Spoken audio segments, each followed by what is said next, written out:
اللہ رسول الکریم اما بعد اعوذ باللہ من الشیطان الرجیم بسم اللہ الرحمن الرحیم قل اننی ہدانی ربی الی صراط مستقیم دینا قیم ملت ابراہیم حنیفا وما کان من المشرکین قل ان صلاتی ونسکی ومحیای ومماتی للہ رب العالمین لا شریک لہ وبذالک امرت وانا اول المسلمین۔ ابھی آپ نے سورہ انعام کی آیت 161 سے 163 کی تلاوت سماعت فرمائی۔ ان آیتوں کا ترجمہ اور تفسیر اس طرح ہے: قل اننی ہدانی ربی الی صراط مستقیم دینا قیما ملت ابراہیم حنیفا وما کان من المشرکین۔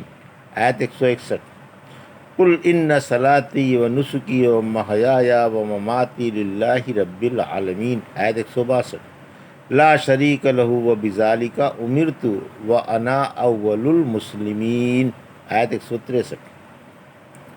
ترجمہ: آپ فرما دیں کہ مجھے میرے رب نے ایک سیدھی راہ بتا دی ہے جو ایک مضبوط دین ہے، جو ابراہیم کا طریقہ ہے، جو موحد تھے اور مشرک نہ تھے۔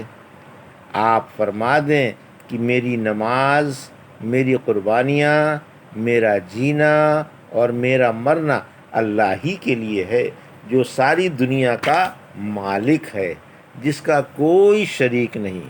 مجھے اسی کا حکم ملا ہے اور میں سب سے پہلا مسلمان ہوں۔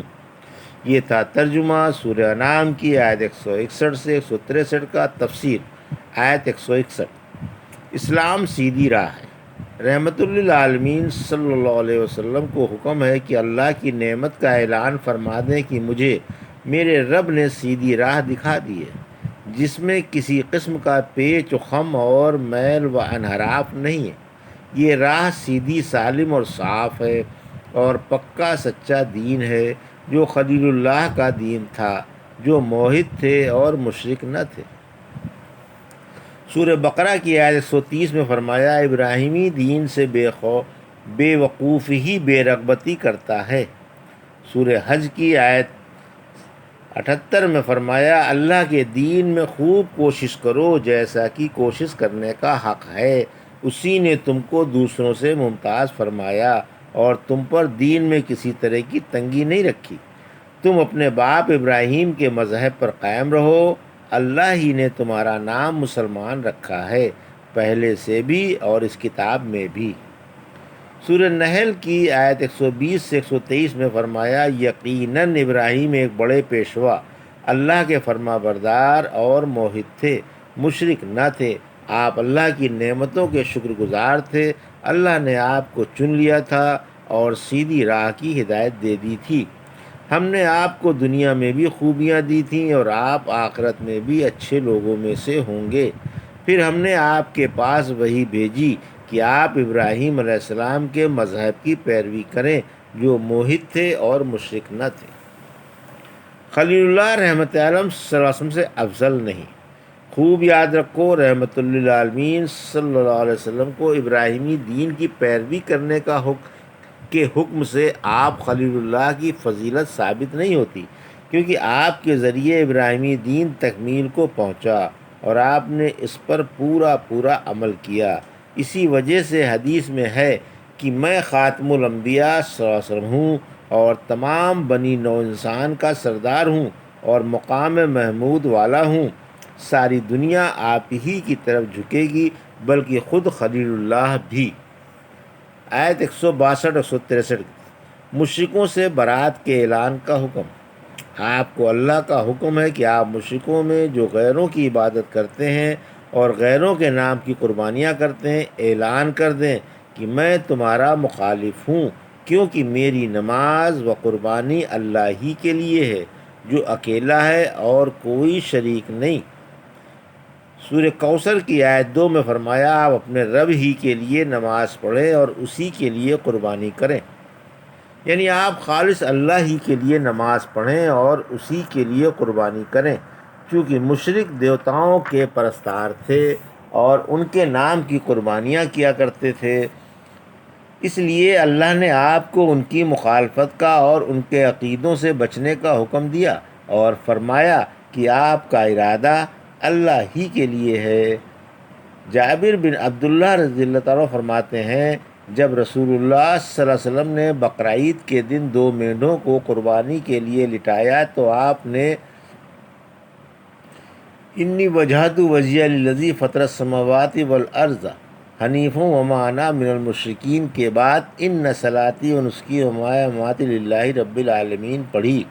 در حقیقت آپ ہی امت محمدیہ صلی اللہ علیہ وسلم میں پہلے مسلمان تھے، ورنہ ہر نبی اور انہیں ماننے والے لوگ آپ سے پہلے مسلمان تھے۔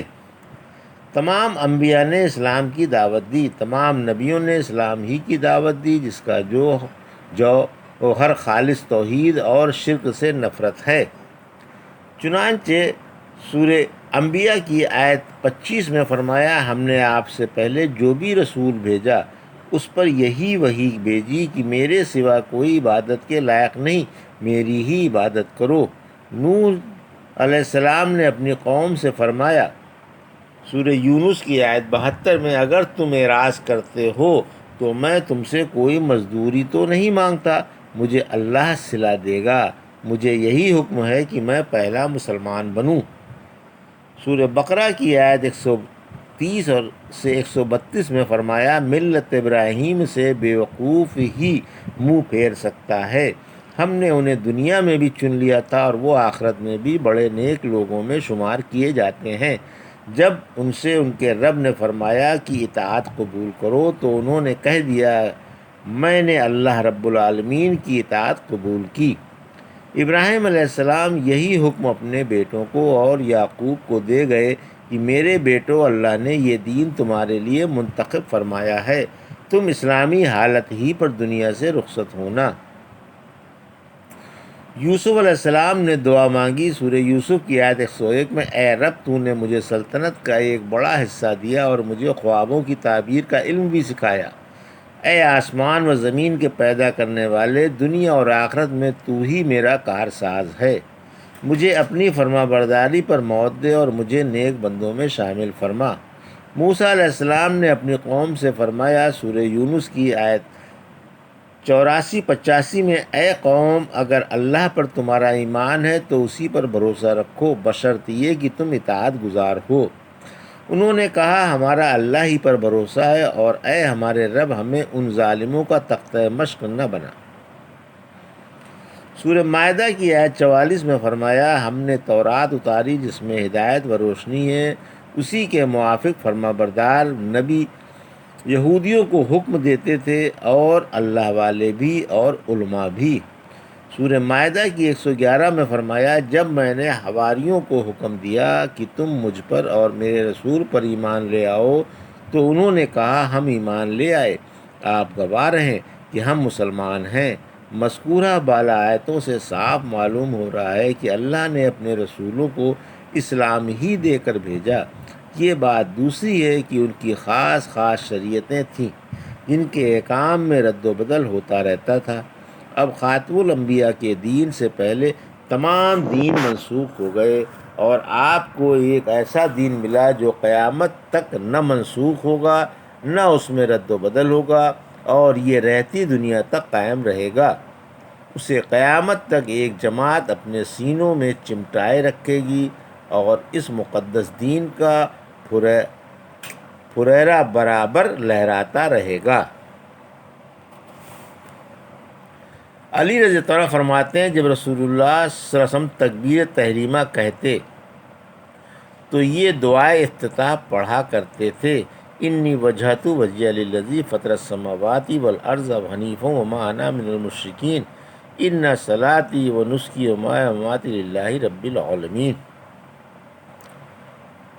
اللہم انت الملک لا الہ الا انت ربی وانا عبدک ظلمت نفسی واعترفت بذنبی فاغفر لی ذنوبی جمیعا لا یغفر الذنوب الا انت واہدنی الی اخلاقی لا یہدی لأحسنها الا انت واصرف عنی سیئها لا یصرف عنی سیئها الا انت تبارکت وتعالیت استغفرک واتوب الیک۔ اے اللہ تو بادشاہ ہے، تیرے سوا کوئی حقدار عبادت نہیں، تو میرا مالک ہے اور میں تیرا غلام ہوں۔ میں نے اپنے اوپر ظلم کیا، مجھے اپنے گناہوں کا اقرار ہے، لہٰذا میرے سارے گناہ معاف فرما دے۔ گناہ تو ہی معاف فرماتا ہے، میری عادتیں اچھی بنا دے، تو ہی اچھی عادتیں بناتا ہے۔ مجھ سے بری عادتیں چھڑا دے، تو ہی بری عادتیں چھڑاتا ہے۔ تو ہی برکت والا اور بلند و بالا ہے۔ میں تجھ سے معافی چاہتا ہوں اور توبہ کرتا ہوں۔ غرض ابتدائے ہی سے تمام انبیاء اسلام ہی کی دعوت دیتے چلے آئے ہیں۔ یہ تھا سورہ انعام کی آیت 161 سے 163 کا ترجمہ اور تفسیر جو ابھی آپ نے سماعت فرمائی۔ بارک اللہ لی و لکم فی القرآن الحکیم و نفعنی وایاکم بآیات الذکر الحکیم۔